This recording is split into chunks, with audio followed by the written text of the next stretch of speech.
¿Qué estructura o forma mental hace que una persona se dedique a los sacrificios del arte en vez de, por ejemplo, a los negocios que son mucho más productivos? ¿Cómo es que cierto tipo de personalidades, incluso sabiéndolo, desprecian las ganancias casi seguras del comercio, la ingeniería, el derecho o la agricultura y se embullen, se introducen en orbes plenos de fantasía e imaginación, pero que no son tan rentables? ¿Es eso una tendencia al sufrimiento y el sacrificio o es más bien una rebelión plena contra el modo en que fue configurado el mundo? Recuerdo que en mis años iniciales de escritor renegaba de Dios porque no había fabricado las nubes a colores y me interrogaba cómo sería de bello y hermoso amanecer y atardecer rodeado con esponjas aéreas color de jade o de amaranto, magenta y azul, o que el granizo en vez de descender ascendiera del suelo y estallara brillante y redondo en la atmósfera, o que los hombres no se mataran por causas sociales ni personales. La psique del artista es un compendio siempre en innovación. Mozart, por ejemplo, comenzó a componer a los 5 años. Goethe redactó su primera obra literaria a los 18. Y Juan Ramón Molina, cuyo placer máximo era pasar en Quetzaltenango leyendo en cama hasta mediodía, compuso en 1894 uno de sus poemas más famosos, que es La calavera de loco. Ellos todos reflejan en sus creaciones la disconformidad, si es que no el hastío con el mundo, la inconformidad y la incomodidad social. Tenemos que concluir entonces aceptando en principio que en la mente de los escritores, dramaturgos, danzantes y pintores, algo no se cocina bien, no con respecto, desde luego, a los cánones usuales de la sociedad.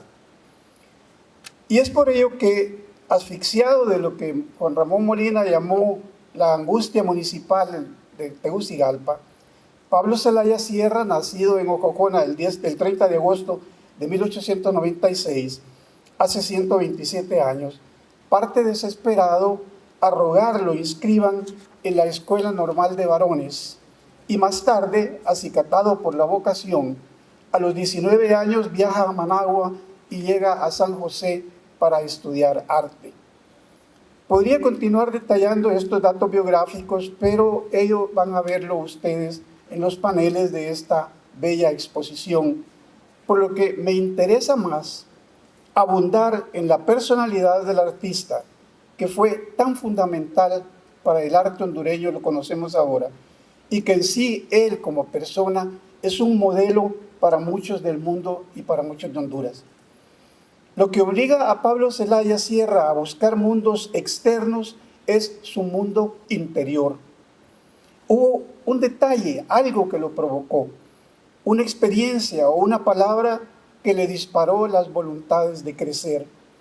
Igual, por ejemplo, como le aconteció a Francisco Morazán, que al ver la cantidad de conocimiento que contenía la biblioteca de su pariente Dionisio de Herrera, quiso abarcarlo todo, saberlo todo, inundarse con las ideas filosóficas del iluminismo de Rousseau, de Diderot, de tantos autores más, Voltaire, de ese periodo del conocimiento humano.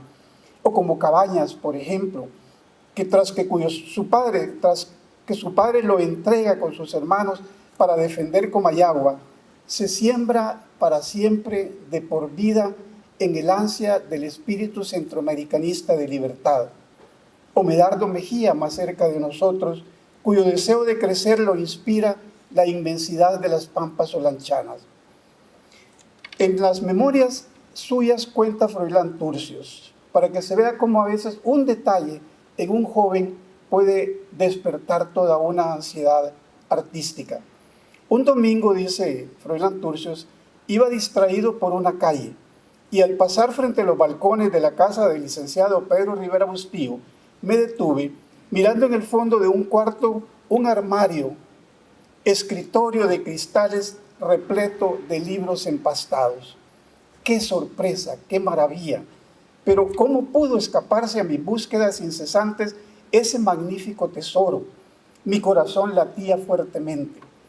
No soportando más la tentación, Froilán, cuenta el narrador, entró a la casa y solicitó algunos libros a su propietario, quien, conociéndolo a él y su familia, no vaciló en prestárselos.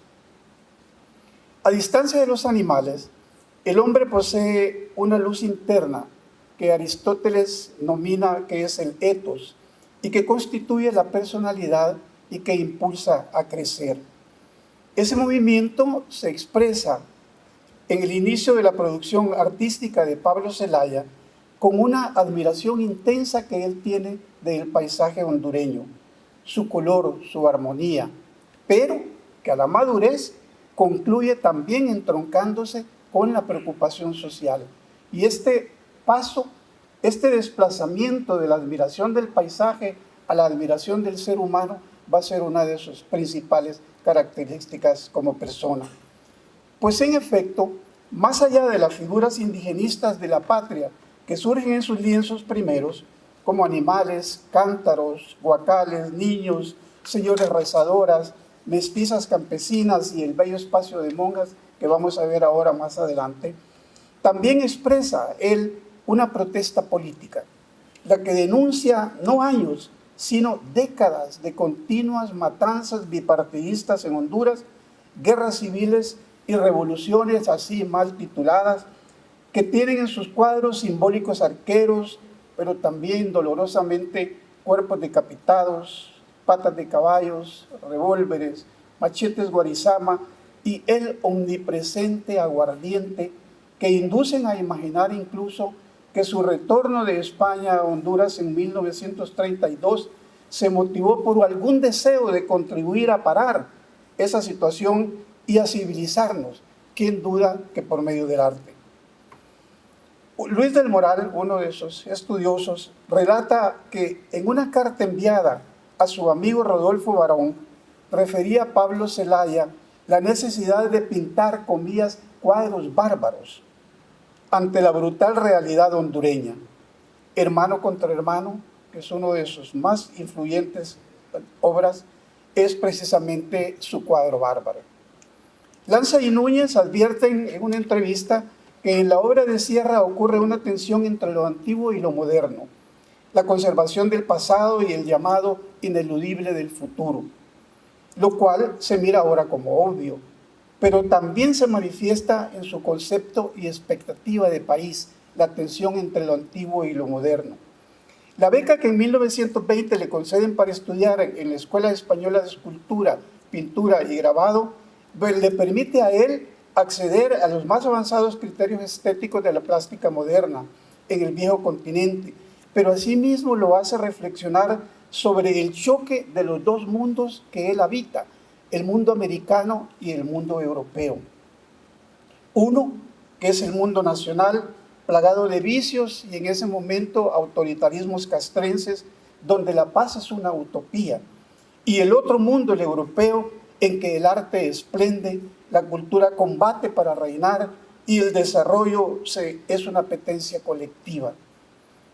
Dice uno de esos críticos, entre 1920 y 1923, en 3 años, en Honduras hubo 17 levantamientos e intentos de golpe de Estado. Pero, advertencia, acabo de decir que esa Europa es civilizada. Esa paz europea, sin embargo, no era real, pues si bien los hondureños nos matábamos en ese momento cíclicamente, también se dio en Honduras una resistencia educada y permanente contra las dictaduras y el atropello. Una resistencia que en Honduras tenemos que estudiarlo, tiene ya 500 años de existir. A la vez que se daba en Honduras escenas líricas, escenas lúdicas, casi paradisíacas, que son las que aparecen precisamente en sus cuadros. En la admirada Europa, por el contrario, acontece la guerra más bestial que conociera la humanidad, la de 1914 a 1918, y venía otra en los tiempos de Pablo Zelaya Sierra, otra peor, de crímenes horribles y genocidios, como fue la Segunda Contienda Mundial. Es por eso que quizás Pablo Zelaya Sierra vuelve a Honduras, pues quiere contribuir a que el humano no se aniquile, a enseñar que el cultivo de la belleza equivale a orden y virtud y que el artista impulsa lo bueno. Además de que, descubrimos ahora, en los años previos a su retorno, sostuvo una nutrida correspondencia con políticos locales, en particular con el presidente Miguel Paz Barahona, con quien discute por carta los medios y maneras para que Honduras deje de ser un protectorado yanqui y alcance su independencia total. En 1983, a 50 años de su muerte, el Banco Central de Honduras contribuyó a instalar en Ojojona un museo que expusiera la obra del ilustre artista. Dice la revista Mesoamérica de ese momento: el Museo Pablo Zelaya Sierra se ubica precisamente en la casa donde el pintor nació. El Banco Central de Honduras hizo una donación al Instituto de Antropología para que se comprara parte de la casa y la restaurase. El museo funcionó desde junio de 1983, pero durante la administración del presidente Carlos Roberto Reina fue clausurada por daños ocurridos en el inmueble. En el 2001 la acometió un incendio que causó pérdida de la estructura de madera del artesonado, así como de puertas y dinteles. Esta tragedia nos obliga a reflexionar en estas líneas finales sobre la trascendencia no solo de la obra de este autor, que tenemos que ver cómo la conocen todos los hondureños, sino además de la misión cultural que él se atribuyó, se asignó a sí mismo. Si él aterrizara una de estas tardes en el país, descubriría, quizás abrumado, que el público en general lo desconoce y que además ciertos estadistas no comprenden el valor revolucionario. Vaya, quitemos esa palabra que le duele a algunos. No comprenden el valor edificativo que tiene la cultura, en cuyo modelo Zelaya Sierra ocupa una primera y apostólica línea. Descubre su intelecto en época temprana, se da cuenta de él, y tras que consigue una formación de la escuela primaria, aspira más, quiere más, la secundaria. Pero como en Ojojona no la hay, secundaria, su talento lo empuja a caminar a Tegucigalpa, a la Escuela Normal de Varones, dirigida por el insigne educador Pedro Nufio, quien tras ruegos y ruegos accede a matricularlo a cambio de su labor en la higiene del instituto. Una vez graduado, e incluso más ambicioso que antes, sueña con otras disciplinas más avanzadas en el arte y enfila a pie, con 10 pesos en la bolsa, rumbo a Managua y San José, donde obtiene una plaza de maestro en un sitio lejano. Pasan ciertos años y se coloca allá en San José como profesor de escuela de artes, pero para él el orbe sigue siendo pequeño, y un grupo de personalidades costarricenses solicita al gobierno de Honduras que, por el brío que este hombre tiene, por su inteligencia y talento, le conceda una beca de $50 al mes en España, la que se le otorga y a donde viaja.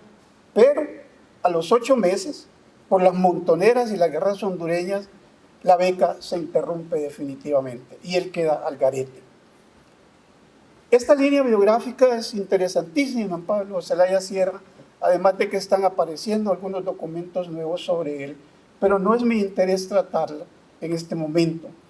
Y es que hay que entender, para conceptualizarlo mejor, que Zelaya Sierra no es solo un arquetipo, una muestra de la voluntad creativa de muchos hondureños, que lo encendió siempre, sino además que es un artista con disciplina profesional y personal, que no siempre tenemos los artistas.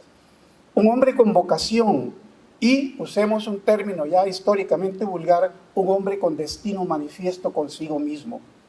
Él quería ser creador, le bullía la sangre por ser artista, soñaba con ocupar sus neuronas a producir elaboraciones que provocaran al mundo, que lo interrogaran, que deleitaran y a la vez asustaran, que lo hicieran ver las cúspides y abismos de nuestro propio interior. La razón del arte no es vender cuadros, aunque ello es bueno, ni ganar medallas, dijo él mismo, sino conmover al ser humano. Y en tal sentido, aparte de sus dignas producciones pictóricas que otros más ilustres estudiarán mejor, Celaya Sierra es un renovador de la estética residente en la mente humana y en el arte hondureño.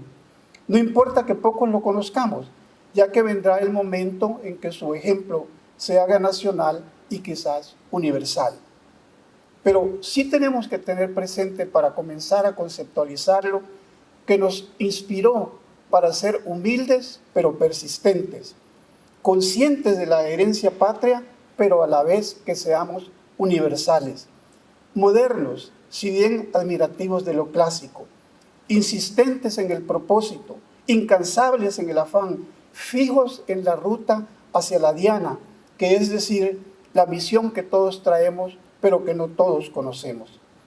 Y por fin, que seamos resistentes al abuso y la perversión. Él es un ejemplo de ello.